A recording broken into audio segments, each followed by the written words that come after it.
তো বন্ধুরা, আজকে আমরা কথা বলবো বাংলাদেশের কোনো প্লেয়ারই চান্স পেল না 2025 আইপিএলের জন্য।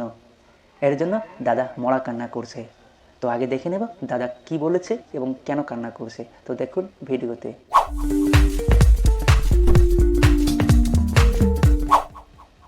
অবশেষে এবারে নিলামে বাংলাদেশের কোনো ক্রিকেটারকে কোনো দল কিনলো না।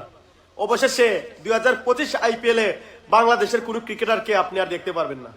কি বলবো দাদা, অবশেষে বাংলাদেশের ক্রিকেটারদের সাথে রীতিমতো একটা অন্যায় করে ফেললো আইপিএল কর্তৃপক্ষ।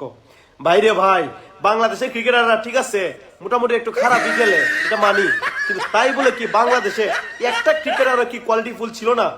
সাকিবুল হাসান কি কোনো ক্রিকেটার না? মুস্তাফিজুর রহমান কি কোনো ক্রিকেটার না? কি হয়ে গেল ভাই রে ভাই, মানছি বাংলাদেশের সব ক্রিকেটার ভালো না, মানছি 13 জন ক্রিকেটার নিলামে ছিল, 13 জনকে কিনবে না, মানছি আমি। তাই বলে মুস্তাফিজকে কি অন্তত কেনার মতো যোগ্যতা ছিল না? মুস্তাফিজকে অন্তত আইপিএল এর একটা ক্রিকেটার ছিল না?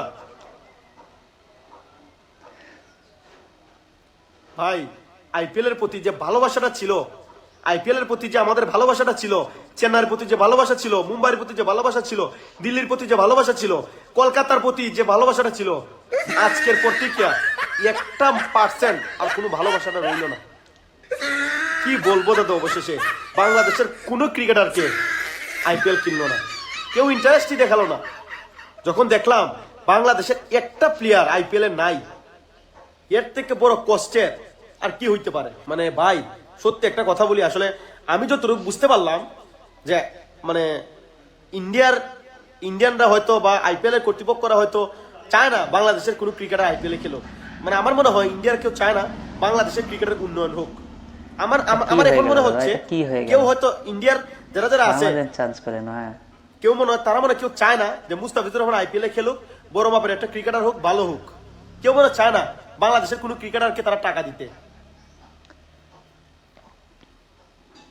আসলে ইন্ডিয়ার দাদারা হয়তো আমাদেরকে পছন্দ করে না। আসলে ইন্ডিয়ার যারা যারা আইপিএল কর্তৃপক্ষ আছে তারা হয়তো বাংলাদেশের খেলোয়াড়দের হয়তো চায় না। তো বন্ধুরা, আমরা দেখে নিলাম দাদা কি বলেছে। তো অবশেষে দাদা এটা কি হয়ে গেল? এটা কি হয়ে গেল? 2025 আইপিএলে বাংলাদেশের কোনো প্লেয়ার নেই? কেন নেই? দাদারা খুব বলেছিলেন যে নাজমুল হোসেন শান্ত 25 কোটি টাকায় কেকেআরে নাহিদ রানা সব থেকে বেশি উইকেট রক্ষক হবে 2025 আইপিএলে।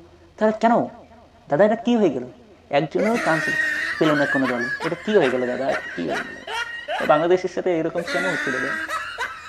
আরো ভারতের সাথে টেক্কা করো, টেক্কা নাও ভারতের সাথে, আরো ভারতের সাথে টেক্কা করো। ভারত হারলে তোমরা নাচো, গাও, আনন্দ উৎসব করো। এটা কি হয়ে গেল? বাংলাদেশের কাউকে চান্স দিলে না, এমনকি নাম পর্যন্ত ডাকলো না। এটা কি হয়ে গেল? শুধু দুজন প্লেয়ারের নাম ডাকলো, মুস্তাফিজুর এবং রিশাদ হোসেন, আর কারো নাম ডাকলো না। এটা কি হয়ে গেল? বাংলাদেশকে এভাবে ছেলে খেলা করে দিল। অবশ্যই বাংলাদেশের কেউ চান্স পেল না দাদা। তুমি শুধু ভবিষ্যৎবাণী করো কে 25 কোটি, কে বেশি উইকেট নিবে, কিন্তু এদিকে কেউই চান্স পেল না। তো বন্ধুরা, তোমরা যদি নতুন হয়ে থাকো কেকেআর ভক্ত চ্যানেল সাবস্ক্রাইব করে পাশে থাকা বেল আইকনটি অন করে দিও। ধন্যবাদ।